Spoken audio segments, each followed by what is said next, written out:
Thank God. Love to hear that voice. Welcome to another episode of Talking with Kevin and Son and the People You Should Know. This episode is brought to you by RMK Productions and the 10 United Podcast Network. Our mission is through our power of story. We want to uplift our voices, inspire, share stories and experiences using the framework of teaching, learning, and modeling. Our purpose is very simple: hope, helping other people every day. Hi, I'm Kevin McLemore. I'm your show host, and I want to welcome you to this very special episode of talking about the secrets too of highly effective people. Today, I want to tell you everyone has a story that needs to be told. Some of us have a story that has turned hardships into triumphs and created a framework that surrounds themselves with their day-to-day life that enhances their life and in many times touches others without ever even knowing this. This podcast or this story will reveal the secrets of two highly effective people, which just happens to be father and son. Today's guests will not only share their stories, but their simple and doable steps, lessons of life on how what was taught and what was caught showed them how to turn a bad situation into a good situation and how they learned to master small behaviors and turn them into big outcomes. Today, our guests are both famous authors. One has written a story of his life from trauma to joy in Italy and America. The other is a motivational speaker along with his father. He's written a best-selling book. He has won multiple awards. He's the author of Aimless, A Journey to Constructive Masculinity. Both are seasoned professionals in their selected professions, and both are respected fathers with both a unique story to tell. So, without further ado, I hope you stay around to hear their secrets to success. But first, we're going to learn the story of Mr. John D'Agostini, the son, and his father, Norman D'Agostini. Welcome to Talking with Kevin and Son. Thank you for joining us today. Thank you for having us. Happy to be here, Kevin. Well, happy to have you. Well, let me give a little background. You guys can elaborate on this. Norman, you have over 50 years of experience in the dental profession. You have been featured in multiple magazines, and most recently, Suburban Life, where you were voted as one of the top dental practitioners on the East Coast.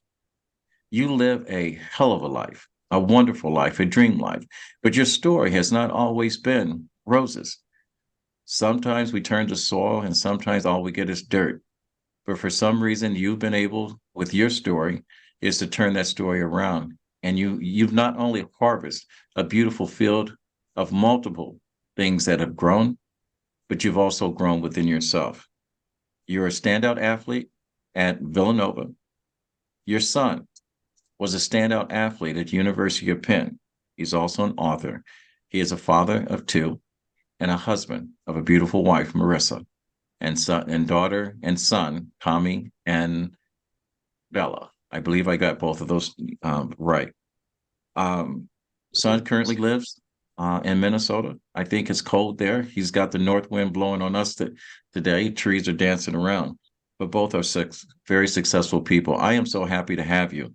And Norm, this is our second time around.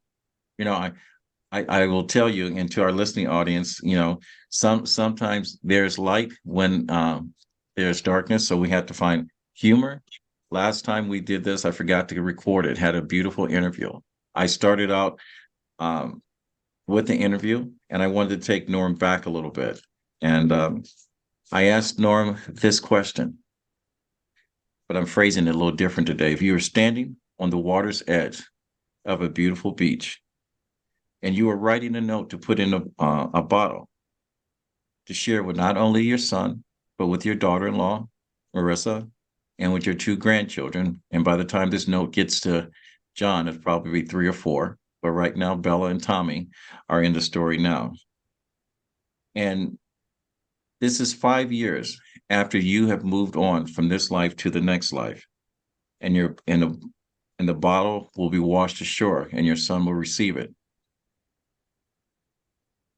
you've always talked about the lessons of life and what you would share with people. In that note, given to your son and his family, what would you mention and what would you talk about and how would you phrase the lessons of life that you would like to leave with your son and your family? What will be in that bottle? Well, um,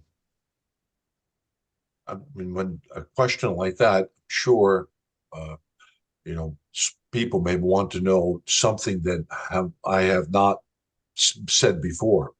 But Kevin, to be honest with you, anything that I would write down to John will not be a surprise because it'll be just a reaffirmation of what he's doing.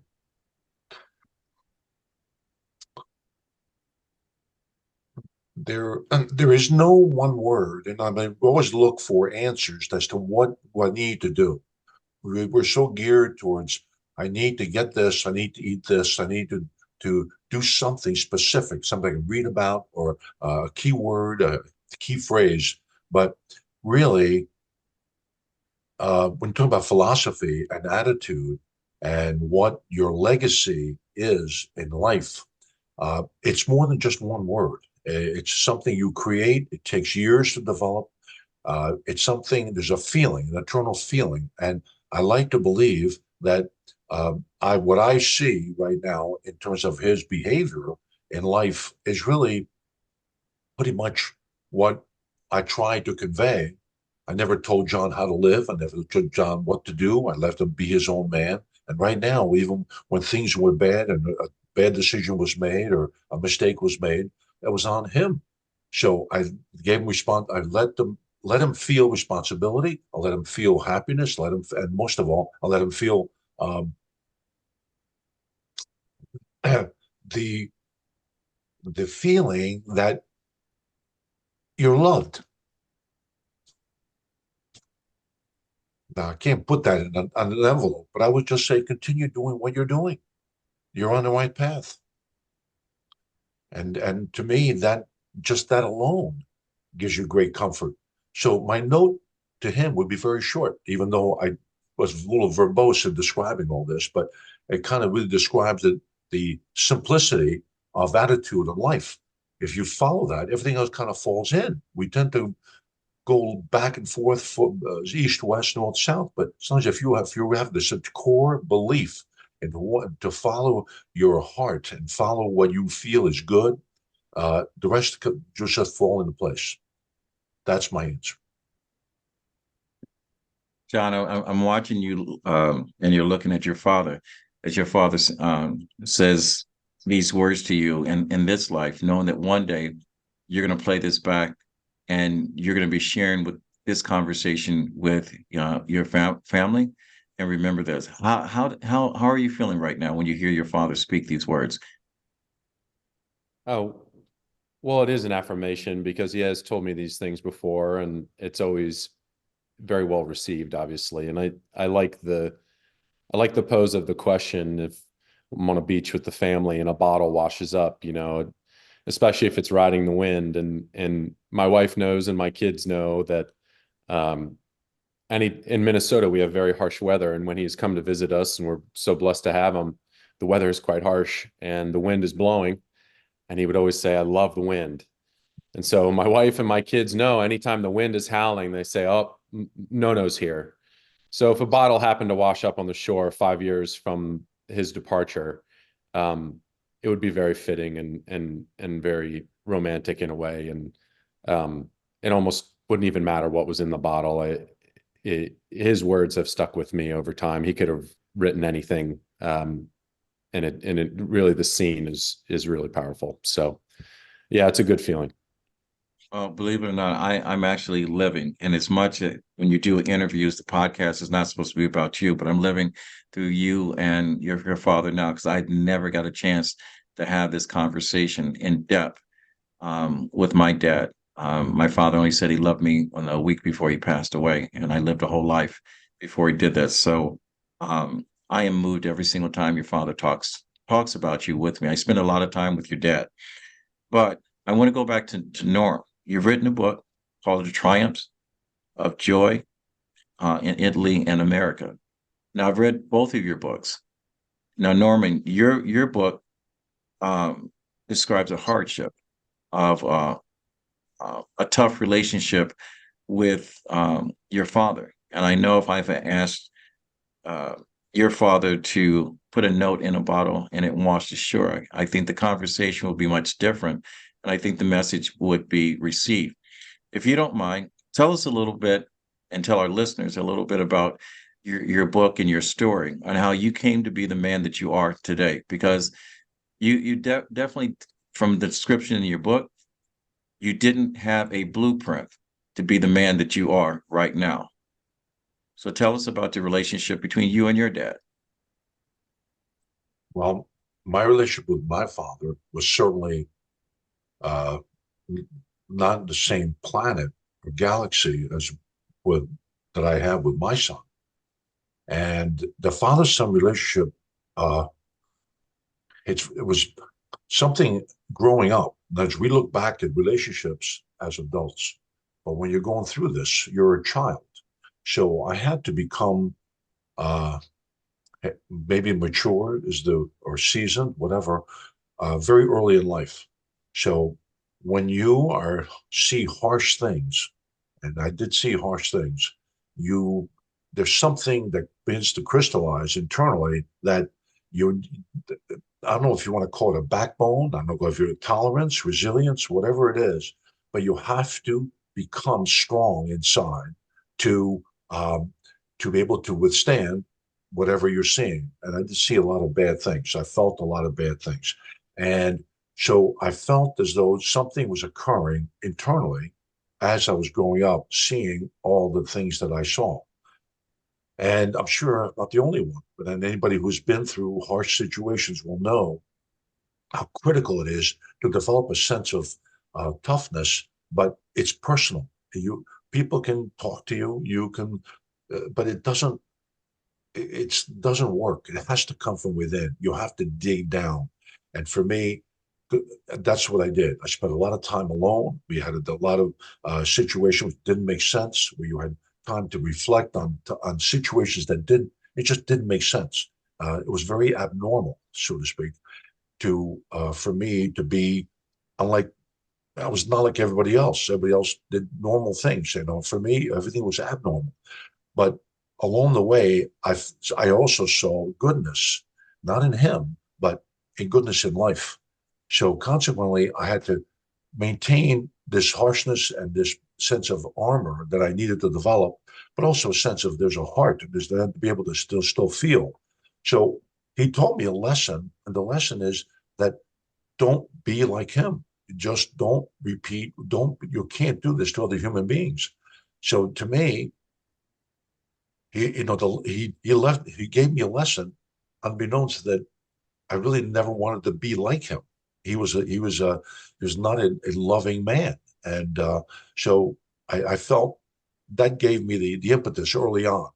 And my path was education. I wanted to lift myself out of my environment, and there was no education in my family, and that's really so. I was very determined early in life, Kevin, and to me personally, I this is my story, my personal uh, triumph, so to speak. But that's just a personal thing. But I also wanted to do something as far as giving back. What can I do? What's my proving ground now that I've kind of say made it, so to speak?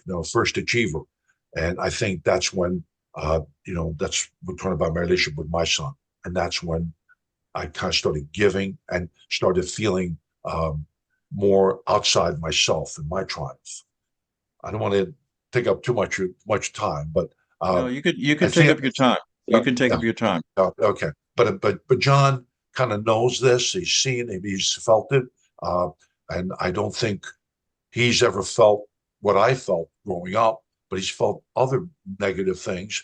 But the attitude is still the same. That is, you see it, you observe it.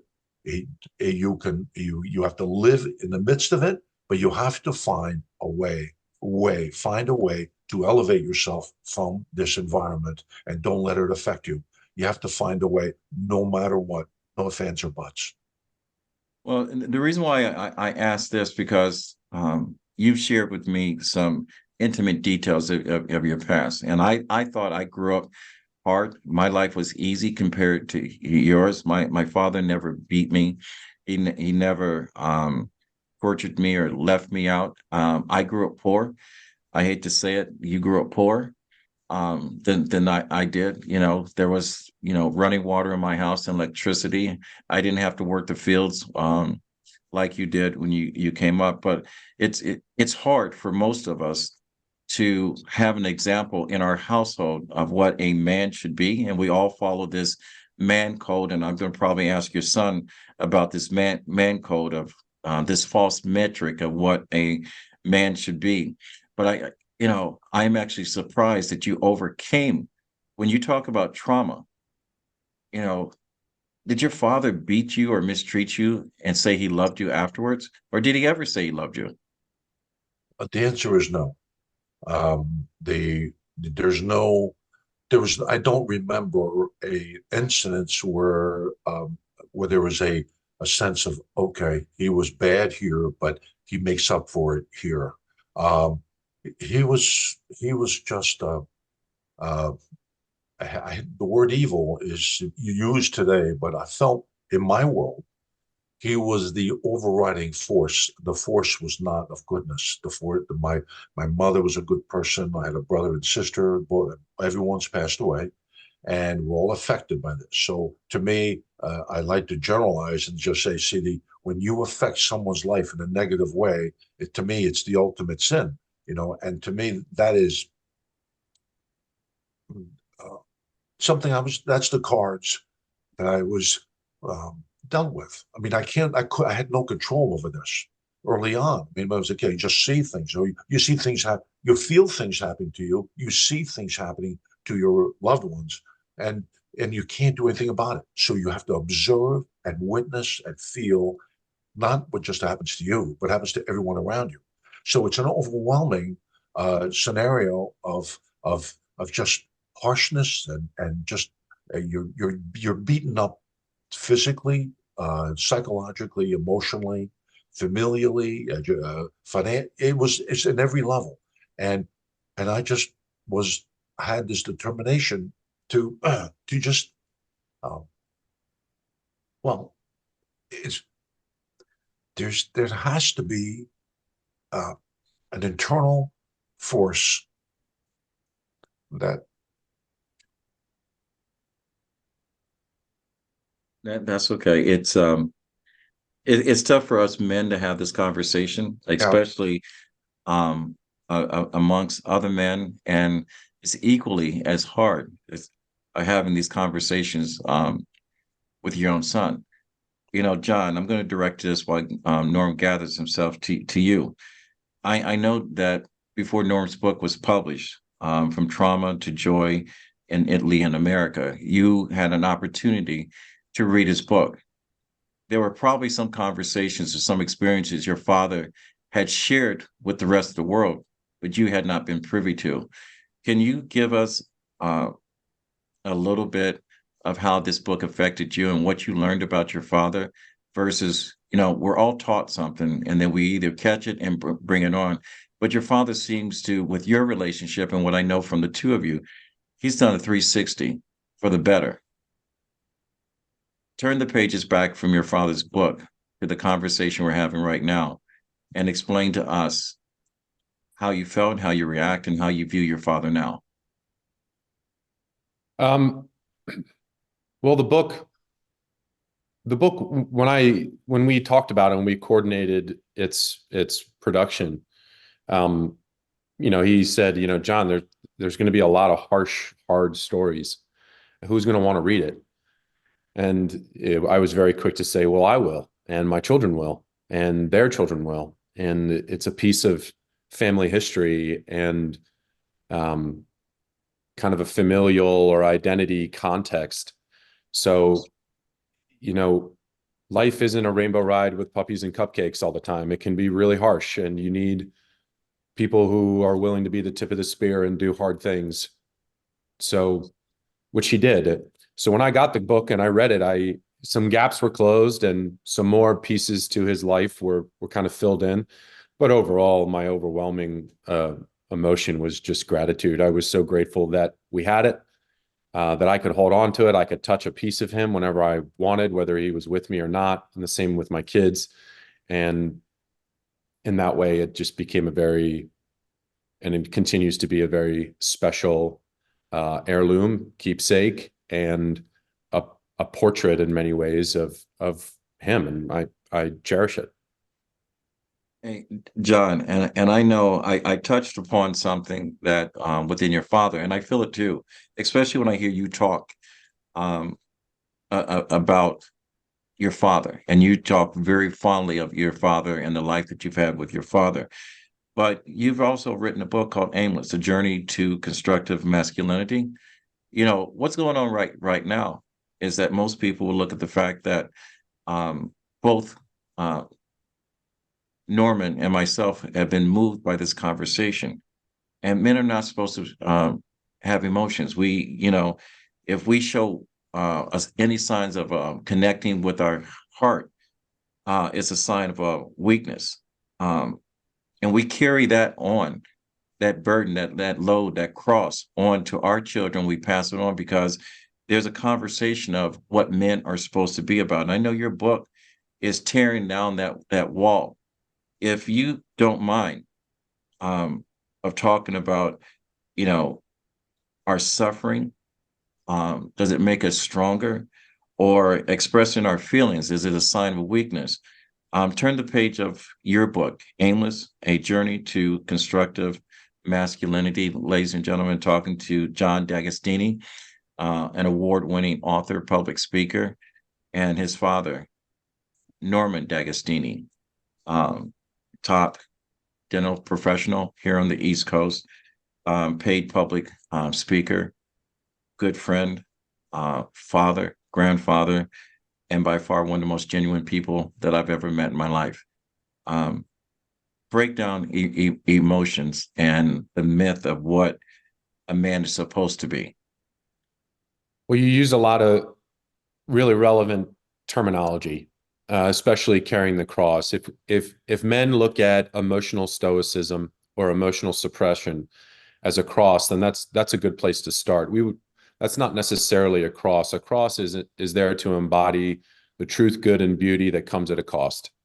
And there's no truth, good, and beauty in suppressing our humanity or our emotions. And so in that way, it's a false cross. And that's the first thing you have to unlearn, that this is not a burden that bears fruit for you or for the people around you.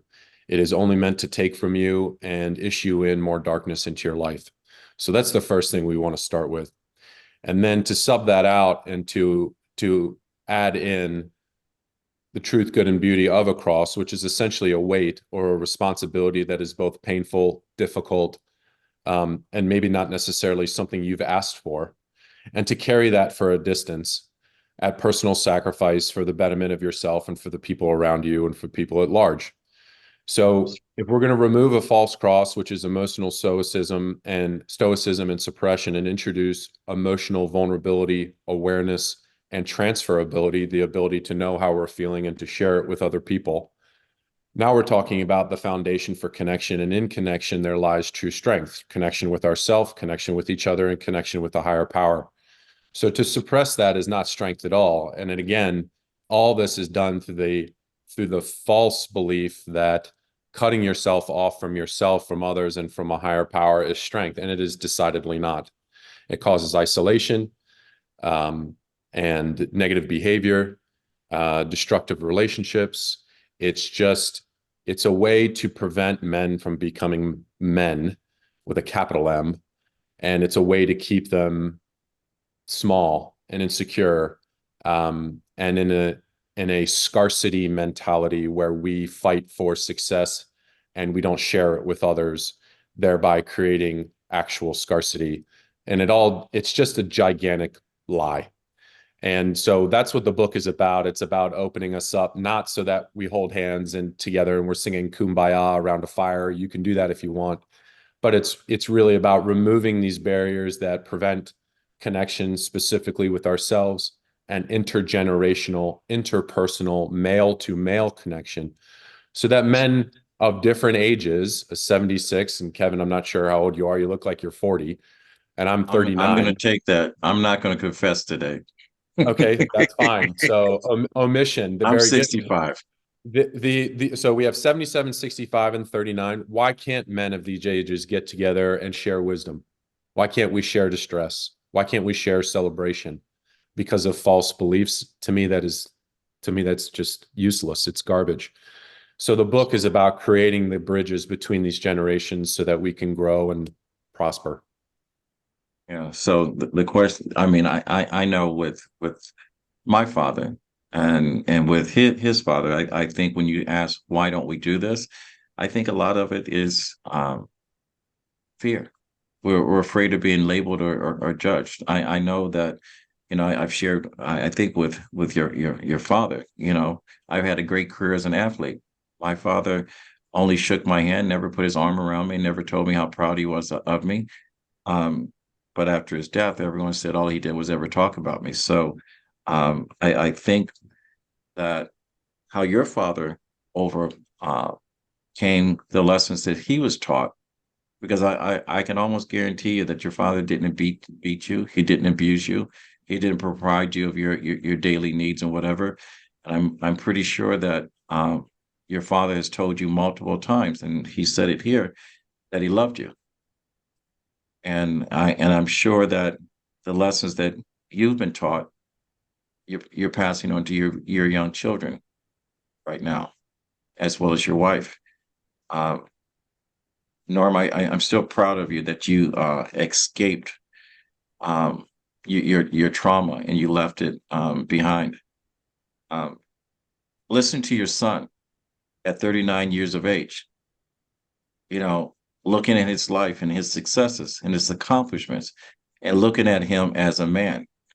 I know we all struggle going through that transition. We raise a child, and then one day we have to create a life that we're living with a man.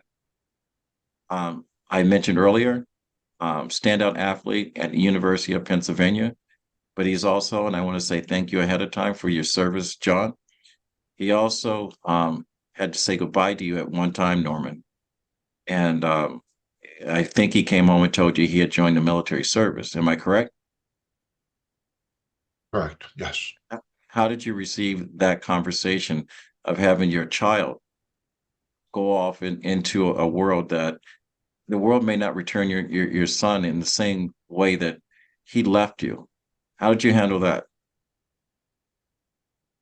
Well, immediately when that occurred, obviously not very well, but was a still human being. It's just I know what being hardened and calloused internally can do to emotion, but I tried to, over the years, I learned how to deal with things in my life, what's either very good or very bad.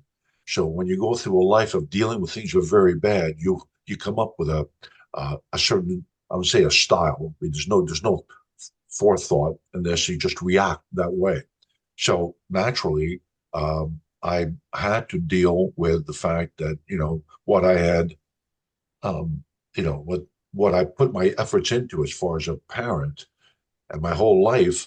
I mean, things can just spur of the moment, a split second, bad things can happen.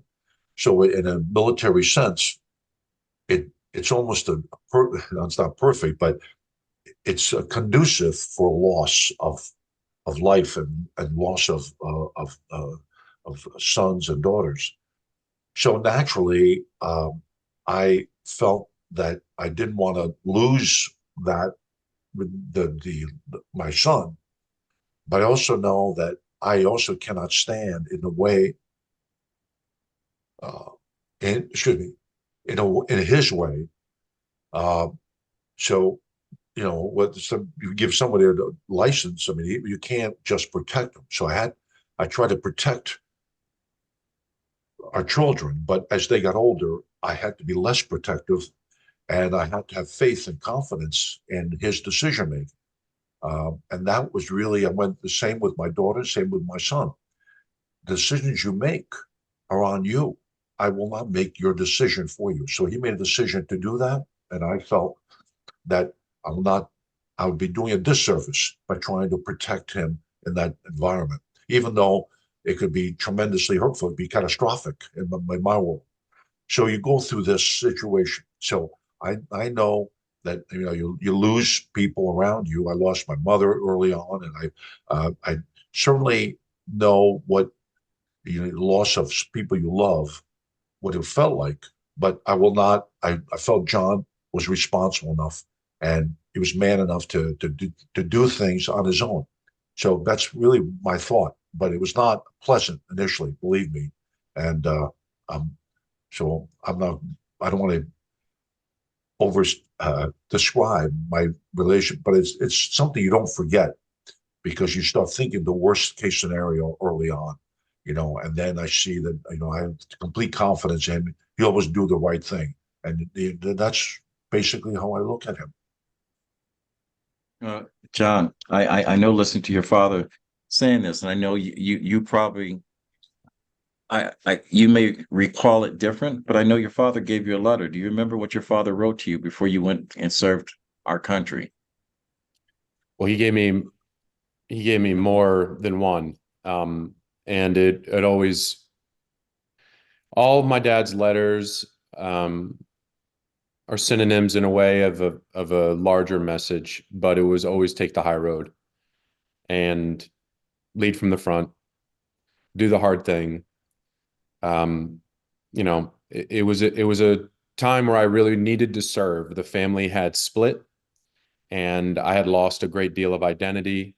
And I saw the camaraderie and the opportunity to serve the flag as people on both sides of my family had. It was a logical thing to do at the time, and I knew it was challenging for him, but I knew that in the end, had I served the way I intended to, that he would understand. So the letter was very heartfelt, but it was again a reminder to take the high road. A reminder to take the high road. You did. Father mentioned early. You, as a father, was a standout athlete in the football field at Villanova University, a great university. You went to the University of Penn. You were an all-around dream kid. I don't know why you didn't go to Villanova. I know your father wanted you to, but he did not pressure you, let you have your own way. Standout athlete in both football, standout athlete in baseball. You could have worn the label of pro athlete in either one of those sports, but you chose the military. What was serving your country like? And I know you want to make a career out of it. Can you share a little insight of that? Because I grew up in a military family, and I'm the only one out of my brothers and brothers that did not serve because I got an opportunity to have a college education. What was military life like? Um, it I thrived in it. I loved it. It was a no BS atmosphere. You knew exactly what you were supposed to do at all times. You knew how you were supposed to dress, you knew you were supposed to be, what you were supposed to eat, standards you were held to. They were strict, they were firm. The intensity was through the roof, but it paled in comparison to my early stages of upbringing in terms of a true environment where I could thrive. I mean, my dad provided a climate, a microclimate for me at home that was like a catapult. And I grew in leaps and bounds, and it was uncomfortable at times, but growth is very rarely comfortable. So being in the military was very similar to kind of how I was being raised, not just in intensity and rigor, but also in camaraderie and fun. You serve in a platoon with 50 other men, and they're from all over the United States, from all walks of life, orientations, religions, ethnicities, and you are bonded together in the pursuit of mission completion. No excuses. So I developed a lot of really great relationships, and I had pre-designated career, meaning I had promised Uncle Sam 20 years of my life, which would have brought me into my late 40s. And unfortunately, when I was at officer school, I had a freak injury, which sidelined me. And we were at a time we were downsizing from 2 wars, and junior officers were on the cutting block, and they medically discharged me. So I was took me 2 years to get in. I always knew I was going to serve. And then within 6 months, I was medically discharged, and it was a catastrophic failure. And I was completely broken, and then returned to a broken home. So it was a very challenging time in my life. I was severely depressed. And if it weren't for my relationship with my dad and a deepening faith structure, I really don't think I would be a family man right now, working and serving and all of those things. It was just a very hard time. So started out very bright and then turned into a nightmare. And then, in the words of my dad, you really just have to find a way. You have to find a way to make something of a very dark time. And I did. And speaking of dark times, and you don't have to talk about this, you don't want to, if it's a trigger. Last year, both you and your father suffered the loss of your sister unexpectedly. Hardship and struggle is just part of life, and I think it brought the two of you guys closer together. For a father to lose a child, it's hard. But for a brother to lose a sibling, it's just equally as hard. How did you two carry the load, or did one lean more so on the other, and whatever? And I know you haven't overcome it because it's still fresh. Because I would have loved to have your sister on here to talk about this life, but something, I'm not even going to talk about it. I'm just going to move on. I just lost my sister last year, so we don't want both John and I crying on the set. It's up to you. I'm comfortable if you are. Well, go ahead and talk about it. And the reason why I'm doing that, because there are people that I know in my life who have gotten lost when they have lost someone. When you talk about the five emotions of or grieving, some people have not cleared the first two in order to move on. So I know, especially for men, when we get to a dark place, we really get to a dark place of going through this. Speak to our male population of how to overcome loss of a job, loss of a fallen relationship, loss of a friendship, loss of confidence within yourself, and then the loss of a child.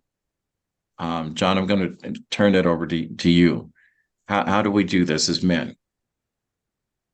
Well, I don't think there's a formula or a cookie cutter approach. I think you need to, first and foremost, acknowledge that you're hurt, that you've taken a blow. And I think you need to explore grief. And grief is a very intense emotion. It does come in multiple stages. And I know when my dad called me and told me of Mary's passing, it was hard to even just acknowledge, because she was so young. She was 44. And although she and I had a very difficult road together as siblings, I never wanted that for her at all. I did nothing but wish her a long and happy, healthy life. And to have it snuffed short with 3 kids of her own still on the planet was a lot to take in. So my dad and I talked quite a bit, and as it is with death, there are so many to-dos, which can seem cruel at the time, but looking back, they're actually a gift, because I do think that being a bit more action-oriented during an emotionally charged time helps you process in their own way.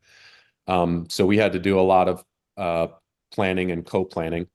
And I think that what I reflect on more than anything at this time is I can still pray to her. I can still talk to her. She's not on earth. She's in a different place. So it allows me to speak to her differently than if she were here. And that's kind of how I look at it now. And soaking in some of the family memories has also been challenging.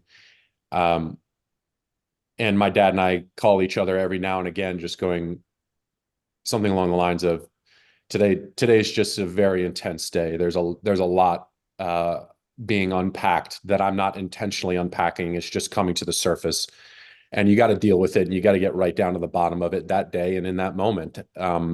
Otherwise, because if you put it off, it's just going to fester. So I'm a bit more proactive emotionally, and I think it would behoove men to do something similar, to have some sort of grieving process or a ritual or a rite of passage, and certainly to lean on the people closest to them and to share, even if they don't want to verbalize things, at least share in energy to get past it. Because I do think that this pain, if you don't deal with the gap or the wound, it's going to expand and it's going to get worse. And so you have to heal it, whatever that looks like. But she wasn't my child, you know. She was my sister. She was my older sister, and I really looked up to her. And it was to see her in a coffin and to touch her hand and to see her children, it was surreal. So there's just a lot. It's just a lot, Kevin. I mean, it's only been a couple months, but I talk to her every day and let her know I love her, and that's all I can think to do, quite honestly. Yeah. I do share your pain. John, I wrote my book, The World Is Not Ready for You, for my sister when she passed away last year. But I also know it's harder I can't even imagine or fathom the conversation that may come out, or what may come out of me losing one of my own children. John, as a father, you know, you've heard your son speak very eloquently, and I know this is fresh right now. But I also, you know, I was there with you after you received the news. A lot of fathers are going through this, and I don't wish it on anyone. What advice would you give? And I know you've given some great advice. Well, what would you say to this? That question, I guess I would probably give different answers depending on how I feel at the time. So in this environment right now, it's obviously we're reflecting. It's a very reflective kind of a scenario right now with, you know, for me, with my son, now my daughter passed away. There, it's really a question of, as I'm the oldest one by far, and as you get older, you start thinking about how do you want to be remembered? And I look at it as an older person kind of phenomenon. But really, at enough time, there hasn't been much time, but enough time has passed to say, well, that's really an applicable philosophy for anyone to have at any age. How do you want to be remembered? Because it really affects your behavior as you go through life. And to me, I raised John and Mary to be good people, try to be good people, to be civil, try to be just good people to everyone around, and just have a good time in life. And also, um, you know, how do you want to be remembered? Well, how you behave in life. Just because we pass away doesn't mean that everyone that passes away has had a wonderful life. But I really believe that it gives more impetus for us to have a wonderful life and enjoy life to the fullest while we're here, while we're able to do it. And I look back at Mary, and I gave her so much love. We waited so many years for her, and I uh, I don't regret any one thing that I either said or to her in any way. I really uh, see, I have so many pictures of her. So I relive, I was an avid photographer. I relive these moments. I could open up any one of those many albums that I have, and I can tell you exactly how I felt at that time. And I try to be a very good father, as as good a father as I could be to my daughter. So I don't regret being a father. I don't regret being a father to her. I don't regret being a grandfather to her children. I did everything possible. So I felt that I held up pretty well with my daughter. And it's difficult to to to uh to excuse me, to relive. I don't want to relive those moments because I lived them already. For me to go back, to look back at any one thing that we did, all it does is create hardships, and it creates heartache, rather than hardship, but heartache. And I believe me, it happens. It happens regularly. I mean, because it's impossible not to avoid any detail, whether it be where she was, when she played. It's just all around me.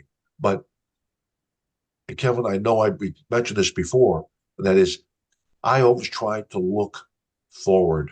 I try to look forward, and I try to look upward, because the the as soon as you look backwards, you just all you feel is heartache. I mean, it's happened with my daughter, or it happened with my mom, or it happened with my brother, sister, whatever. It's You try to do your best while you're living. You have opportunities. So to me, this is a great opportunity, obviously, for me to say, well, how I feel about John, whoever. It it's kind of like a eulogy without being a eulogy. And to me, I had dinner with my daughter a week and a half before she passed away unexpectedly. I didn't see any evidence that this was ever going to happen. But I spoke to her the way I always spoke to her. So I like to believe I was consistent all the way through. I wasn't a good father and a bad father. I tried to be a good father, a good person all the way through. So that gives me a little sense of comfort, a little bit. But I still, it's just something you just don't contemplate, losing a child. Yeah, I understand that. There's very few answers in the situation, a lot of questions, and I want to thank both of you, and to our listeners that are just tuning in. I have author uh, and Dr. Norman D'Agostini, one of the best here on the East Coast, public speaker. He has a book that you can get it on Amazon. It's called The Trauma to Joy in Italy and America. His book is available, and John just has a whole list of stuff. He is also an award-winning author. Tell us about some of the awards and how we can get your book, John. The book is called Aimless: A Journey to Constructive Masculinity. You can purchase it on Amazon as an ebook or a soft cover. The book won awards in the Illumination Book Awards and the Independently Published Book Awards in Sexuality, Relationships, and Self-Help. It achieved, if I remember correctly, bestseller status in 7 different ones, and was the #1 new release in men's health on Amazon for a couple weeks. So quite a surprise, but it was very well received by the market. I'm glad you said, I'm going to lighten this up a little bit. Sexuality within men, we carry heavy burden that we have to be all of that, and how men are judged is how well they perform. Truth, lie, fact, or fiction. I would ask your father, but he's got a great sense of humor, and I'm afraid to hear what he's going to say. But let's talk about the myth of sexuality of men. I know you brought it up in your book. Let's talk about that. Well, I think it's all in the eye of the beholder, but as a general rule, sex is not meant to be something you get a medal for. The idea of performance to a predetermined end result, it's a very hollow way to go about it. It's a way to create a transactional mentality. I'll do this, you do that. And it's just, there's not a whole lot of beauty to it. And it diminishes in many ways. It's a perversion of the specialness and the kind of the sanctity of when two people are together in that moment. It's incredibly private. It's incredibly special. It's not meant to be transactional. And if you treat it as a transaction or a commodity, it will only lose value over time and create a sense of hollowness within, which is exactly what happens to men. And in my 10 years of mentoring men, especially when they're in college or they're entering into the early stages of adult life, I have not talked with a single one of them who was pleased with their sex life, not in terms of not having enough, but they all say behind closed doors, John, I kind of want more. I want different, but I just don't know what that is. And that really becomes a very large conversation wherein you explore chastity and connection and the refunneling of sexual energies towards a more constructive end. I could go on and on and on, but the idea of performance, that all men must perform at all times, be ready to go, it's just not very helpful. It doesn't bring a lot of good to the table. And I think it creates a sense of falseness and artificiality to what is meant to be an extremely vulnerable, authentic experience. So I'm not a big fan of it. And I coach a lot of young men out of it so that they can be introduced to an alternative to what has been basically jammed into their brain for as long as they can remember. And to my knowledge, not a single one of them then returns back to that particular lifestyle. Hey, Norm, I bet you never thought in your wildest of dreams at 74 years of age and me at 65 that we would be getting sexual advice from a 39-year-old kid. Right. Well, I remember when I said to John, I think it's time you and I have a very serious conversation about sex. And he said, sure, Dad, what would you like to know? Therefore, I knew I was in trouble a long time ago. I am so glad that that personality came out. That is John's everyday. Norman's everyday personality of what just showed up. I know the first half of this show was a little bleak, but I wanted you to get to know these two individuals. I wanted to pull back the layers of a conversation that men, when we're with other men, we don't have. We lie to each other because of fear of being labeled. But I also know that you guys have had some great experience. John, what's the best time? And I know best times is a word that I'm using lightly because there's better times coming. Best family vacation with your dad. Italy, no question. To Italy, Did to stand in the portico, the doorway where he lived and where he grew up, and to walk around the house and the surrounding area, and to get a sense of really where he came from and how he was formed, and to meet relatives, and to be in a cemetery where I was in 20 minutes just walking around. I found 5 generations of D'Agostini's all in one cemetery.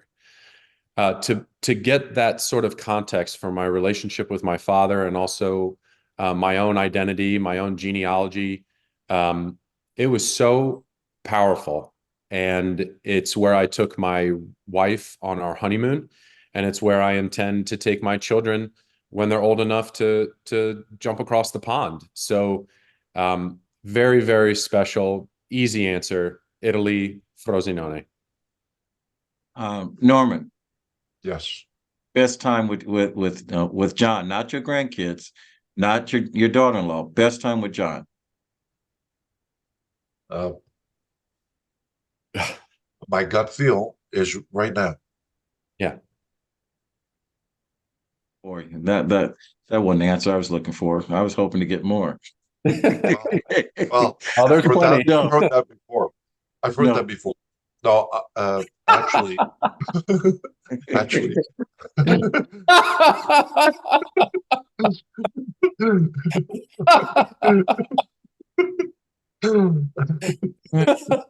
All right. Hopefully YouTube does not edit that out. Well, Kevin, I alluded to the fact that I felt like this was somewhat of a eulogy to describe things, that my son says, I say to him about me, about him about me, and me about him. But uh, this is hard to top in terms of speaking it from within. And here he is on a Monday afternoon. I mean, this is certainly powerful and meaningful. And I feel that right now, this is, I really mean it. It's really a wonderful thing to be able to go over my past and being looked upon as a father, as a person, as a young boy, as an older guy, or old. So all this comes together in one, one an hour plus get together like this. It's really very powerful and very meaningful. So I thank you, Kevin, that you have a lot to do with it. You ask great questions and very intuitive, and you're very introspective in people's emotions, and I give credit to you. Well, thank you. You said three words. I have no idea what the definition are. I'll be looking those up later on. But but I want to ask John this. Is there anything you did as a child that you believe you got away with that your father didn't know that you want to tell him now? I put a lot of fireworks in people's mailboxes growing up. Yeah, sure did. I was a bit of a pyro as a kid, and I was pretty stealthy about it. I did get caught once, and there was a tab to be paid there.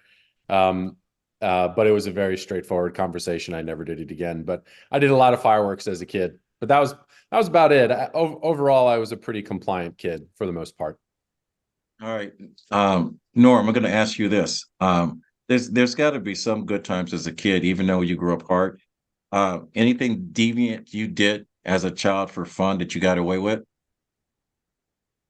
Deviant, you say? Well, That's a Yeah. dangerous question. My goodness. uh, well, I wasn't really allowed to be deviant in any way. I mean, as a child, I mean, it was really, it was there was so much fear. I lived in fear. I mean, you couldn't really uh misbehave. I did maybe a couple of crazy things. I was in college and, playing football and, with the guys and having a few drinks, so to speak. Some things get a little crazy because you kind of that group behavior kind of thing. But I always had, being so goal driven, that everything, it was such a long path for me uh, accomplish my goal, that to me, that I felt that I didn't want to jeopardize anything that would take me off course and knock me off course in terms of my path. So, believe it or not, I was I was devoted to succeeding, Kevin. So, when I when I graduated from dental school, my mother was there watching this. This is a lifetime of heartache and hardships. And for me, I always, no matter what, when everything came around that knocked me off course, I said, will this help me? Will this be detrimental to my quest? So naturally, my goal was to get to where I accomplished when I arrived at 27. So luckily, my mother was there. So to me, that was really, it kept me uh, on the right path, pretty much. So I'm fortunately, I don't have many exciting things to say, uh, along the way. But like anything else, I'm a typical guy in many other ways. So, You are not typical. I don't know why you're downplaying this for this show. You're not typical. well, Um, I'm very lucky. I have to play back Lucky. some of the jokes that you've told me that I've secretly recorded so I can remember them when I'm trying to sound important. John, we hear this all the time in our relationships, and probably your wife has said it, and you probably have behaviors that you've learned. And she goes, "It's just like your father." What traits do you have that your wife would say, "Oh, you're just like your father"? We could be here a while. That's okay. I'm Um, enjoying myself. I can be unyielding. Um, I can be single-minded. Um, I I just absolutely love humor. So always in tune for a good joke. Um, from a point of appreciation, she really respects my dedication to the family table where we get together and eat. She appreciates making the most out of funky situations, which is certainly a hallmark calling of my dad. And she would say that I'm very much a father to the kids in the way that my dad was to me. At least I try to be. So we'll say, good. The lion's share of it is quite positive in emulating dedication to the family and being respectful. And my wife and I, knock on wood, have never had a point of contention in our relationship. We don't yell at each other. We have strong disagreements when we need to, and she knows that that comes from my dad and the way he modeled that with me. I mean, Dad and I have had disagreements, but we've never yelled at each other ever. And I don't think that's ever going to change. We argue as if two people passing notes in a church. It's just very quiet and simple, and get to the bottom and move on. And my wife appreciates that very much. And then I think the willingness to be like fall on the sword a little bit for a good laugh. That certainly comes from my dad as well. But yeah, I mean, I could go on and on. So, certainly appreciation for food. My wife loves to cook, and I love to cook. When she turns her back, I'm at the pot with a spoon in the pan, just taking it right out of the pan. Drives her crazy. And I say, hey, I'm a father's son. I can't help it, So it's little stuff like that. So you must like Italian Gatorade, right? Yes, adult grape juice. That's right. You need to hydrate properly. And it's part of our family culture. We have a glass of wine and a toast, and she appreciates that too. All right. Before I talk about your secrets to your highly effective, successful life, I want to run a couple adjectives, words by you, and give your definition. John, I mean Norman, I'll start with you. Character. What does it mean? Uh, taking the high road when no one is looking, John, and integrity. being good to other people. So and being treat people as you want others treating you. That that All right. I'm sorry that's for that long pause. I thought it was my opening to go on. Integrity. John. Integrity, I would say, is placing an emphasis and an actual value on your own word, and adhering to a moral code. Norman. Trust. trust. Um, being honest, and consistent uh, with someone you have a connection with. John. Relationships.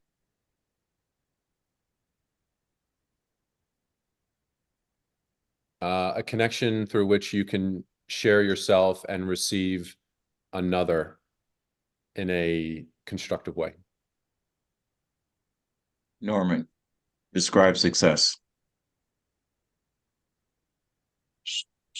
Success is a blend of your talents with your passion, and never regretting what the decisions you've made. And to our listeners, I'm going to say gratitude. I believe gratitude is one of the most powerful virtues that we have. I am so grateful for not only John D'Agostini for taking his time and sharing. I am grateful for the life and the friendship I have with your father, and the many off-color conversations we have regarding his sense of humor. I am very grateful, and I'm grateful that you guys have come on and being part of the 100 people that I have in my life that are sharing their stories of success too, a highly effective life. And so, with that said, John, if you don't mind, I know you have a list to close our show with your secrets too, and highly effective life and your secrets. Oh, it's no secret. I'll just share what has been shared with me from my dad. They've been burned into my brain quite proudly. So listen to your body, feed your mind, speak from the heart, stir your spirit and always take the high road and do all those things with a relentless work ethic, a very open and hungry mind, be a good learner, and be fundamentally kind to everyone you meet, regardless of whether or not you like them, respect them, understand them, and don't ever quit. Don't ever quit. That's the poster child to life itself. Because when you give up on you. To my listeners, I want to thank you for tuning in. This was an extended version of a conversation that we need to have because men don't have this conversation. I hope if you liked what you've heard, or you've been touched by something we've said, or maybe something we've said has changed from taking you out of the gap and putting you into the game, that you make better decisions today than you did yesterday.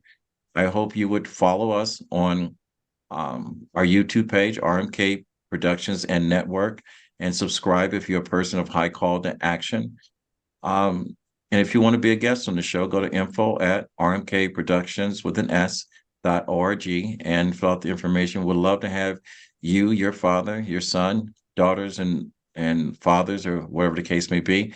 And we'd like to hear your secrets too, and a highly effective life and your success. I can't say enough how grateful I am and how thankful that I am and how blessed that I am to have the two of you guys into my life, not only as friends, but as a constant or never-ending resource of information and reference to a conversations that I have every day and passing on. And John, thank you for doing the work that you do with our young people, especially our men. And Norman, thank you for being a genuine gift to this world. If anyone has ever got a chance to be in Norm D'Agostini's presence, it is like walking into a dark room and having a floodlight shine on you. It's not just a light. He lights up the room with his sense of humor. And I want to thank both of you for allowing you to share your stories and for us to be men and be vulnerable, to be human beings, to be good people. And hopefully we pass that on. So with that said, my grandfather always said, when you get to a place in life that you can help someone else out, it is your duty to do so. Reach one, teach one, and we're out and we'll fade to black. Thank you, John and Norman.